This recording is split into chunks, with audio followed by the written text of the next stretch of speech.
Hi, everybody, and welcome to the very first episode of the Substance of Choice podcast. My name is Tara, and I'm so excited to be sitting down and recording this today. Well, actually, not today. Okay, well, launch day. If you're watching this on launch day, it's September 15th of 2023. Hi, really quickly, this is me in post-edit, and obviously I did not get this episode out on the 15th, unfortunately. I was in Europe, and I left my bag in a closet of a house, and I wasn't able to get it for several days, so the days that I was gonna edit and do all the stuff, I wasn't able to do. So anyway, sorry, back to the podcast. I will currently on this day, be on a plane from Canada to Spain. But today, September 15th, I'm recording this in August, but I'm assuming I'll make it there if I post it. Today, September 15th of 2023, I will officially be 10 whole years sober, which is just so mind-boggling for a couple of reasons. One, that 10 years have even gone by in the first place. Like, I got sober when I was 21, and I remember thinking like, oh my God, like a year is going to take forever to go by, and 2 years, 5 years, like I'm never going to make it to these milestones. And I'm 31 now, and I'm married. I live in a different country. My life is so different. I just can't even believe that 10 years has passed in the first place. But secondly, I'm just feeling, even though I'm like 9 months and like a couple days out, I'm just feeling extremely humbled and extremely grateful for the life I have been able to build because of my sobriety. And, throughout the whole time that I've been sober, I got sober when I was 21, like I said earlier, and I've lived my entire 20s sober. I've lived through, a marriage sober. Like, I'm still married, but like my marriage has been sober. My 20s have been sober. My young adult life has been completely sober.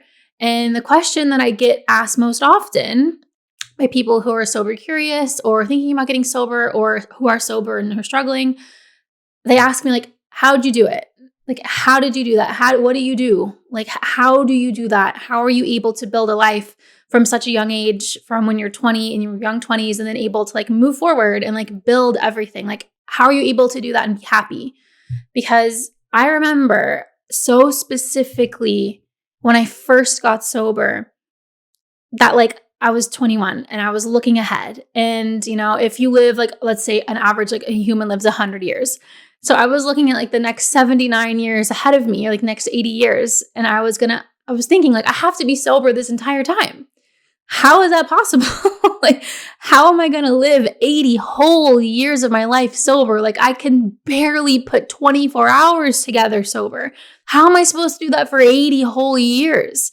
And that thought was so daunting. And, no matter what age you get sober at, that thought is so daunting. Like, how am I going to do this for the rest of my life?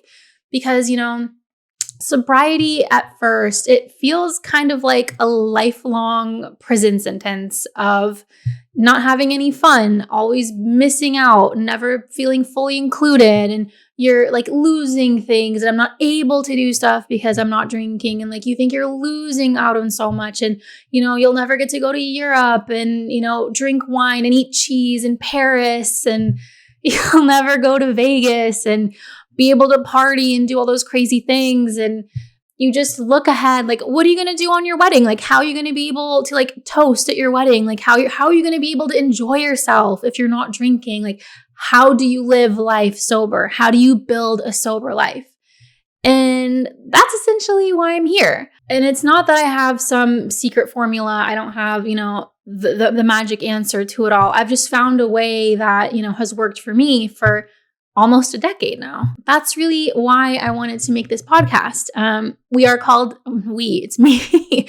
I've named this podcast the Substance of Choice podcast. And I mean that in a couple different ways. I am an alcoholic through and through. And my substance of choice was alcohol. It was, weed. It was pills. It was super inappropriate relationships at times. It was eating disorders. It was all these bad things and things that did not serve me, the things I was ingesting, the things I was doing to myself, the things that I was using to fill some kind of void in me. That was my substance of choice back in the day. And now, my substance of choice looks entirely different. My substance of choice today is a million and one different things that build up my life, whether it be, my job or, my marriage, my house, like anything that I add to my life now, my friends, my hobbies, like everything in my life has substance. Everything in my life has purpose. And I really feel like that's the reason that I've been able to be sober for so long, is because I have found substance. Once I quit my substance of choice, I was able to find substance in everyday little things. And all of that has built up to, 9+ years, almost 10. Well, if you're listening today, 10 years of sobriety. And the other way that I mean it is, my substance of choice was alcohol. I'm an alcoholic, and, I would not be remotely who I am if I had not learned those lessons, if I had not gone through those hard times, if I hadn't had that experience in life. I will talk about this on another episode as well. Like, I'm so grateful for my alcoholism and like my whole experience. And even though it was terrible and I hurt people and I hurt myself, and, it was really, really, really bad back then, but like, no matter that, I would not be here. I would not be the same person. I would not be in the same marriage. I would not be accountable for my actions. I am just so completely humbled and completely grateful for my experience as an alcoholic, and for my alcoholism, and for who I am, and for the peace that I have and the happiness that I have today because of all of my struggles back then. If you follow me on social media, you might know that I have another podcast called Alcoholisms with my dad, who is also an alcoholic. Season 2 is coming out soon. He's just in the middle of moving, so we're recording like whenever he gets settled. But we have that podcast about alcoholism and, specific topics related to our like specific experience in alcoholism, and his experience and my experience, and the dad-daughter dynamic, and like the family dynamic, and, just the young dynamic, and like the older dynamic, and like our stories are so vastly different. And, I think that conversation is important as well, but it was really important to me to make more of a woman's focused podcast in sobriety, because, even though my dad and I are both alcoholic, and, we share a lot of qualities in our story, we're also vastly different. And I feel like the woman's journey versus the man's journey through this, and through, recovery in general, not even alcoholism, but just like if you're quitting drinking, they look vastly different.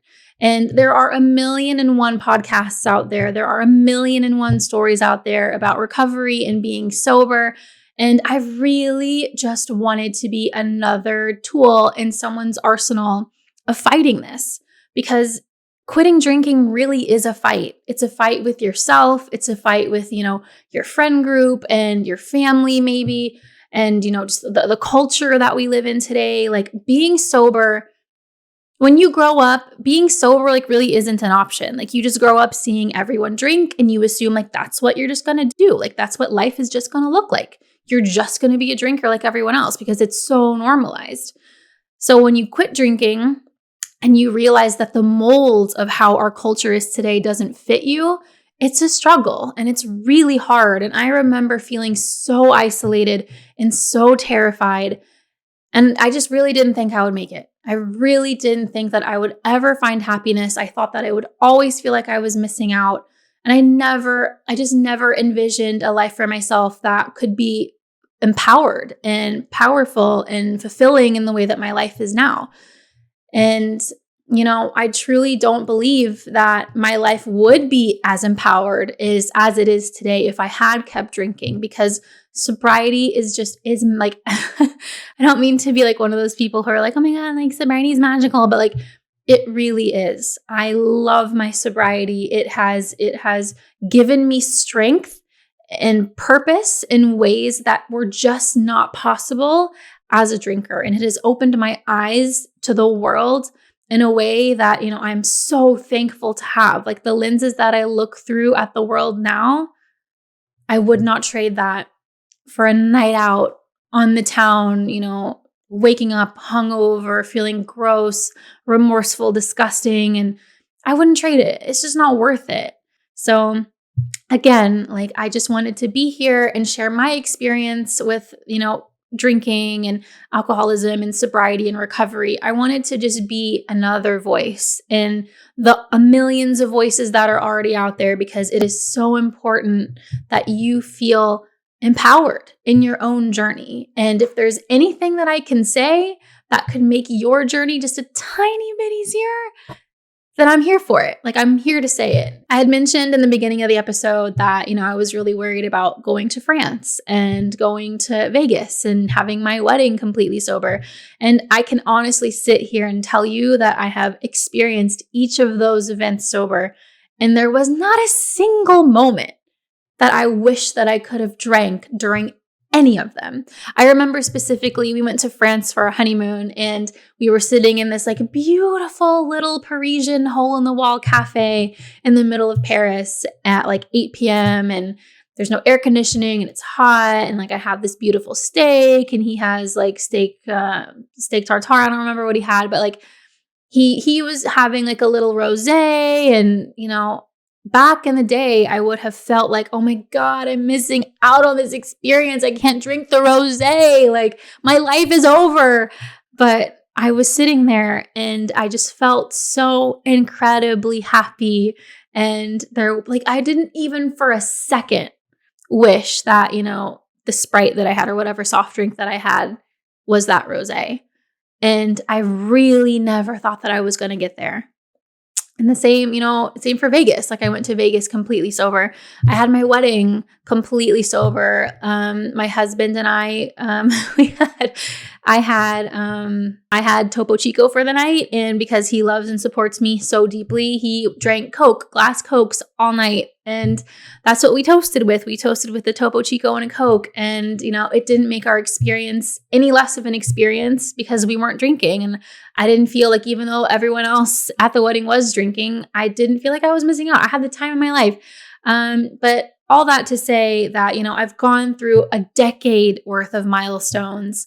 I have experienced so much in my sobriety. I've had really, really incredible highs and really deep lows within my sobriety. Like it's not all easy. Like just because you get sober doesn't mean your life automatically turns into this good, happy thing. You have to work. You have to put in so much work. There is so much healing involved. I don't mean to scare you because it kind of is a daunting experience. Sobriety is the best and hardest and best thing that's ever happened to me.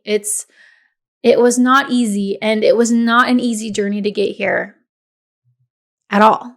A decade has gone by slow at times, but I wouldn't trade it.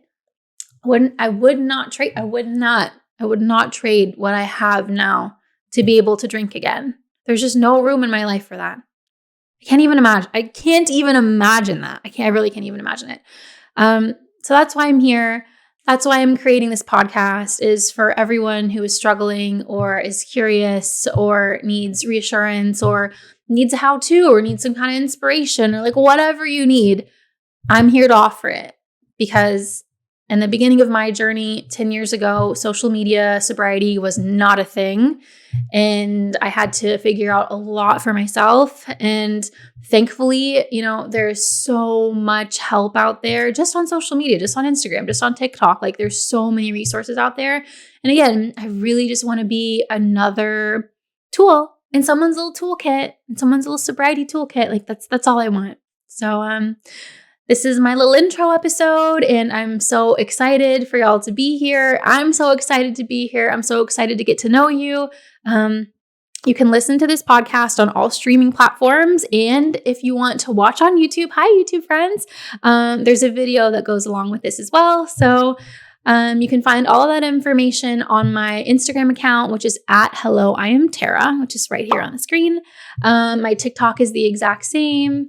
My Threads is the exact same. So all my social media is the same. If you want to find me on there, I'll be posting, and I would love, love, love to take questions. If you have a specific question in sobriety that you want answered, a how-to, a question, advice, anything you want to know, I am an open book. Just let me know and I'll be recording that episode for you.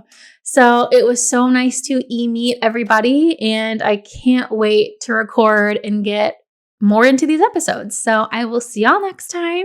I hope you have a fantastic day. And thank you, if you're here on launch day, for being here to help me celebrate my 10 years of sobriety.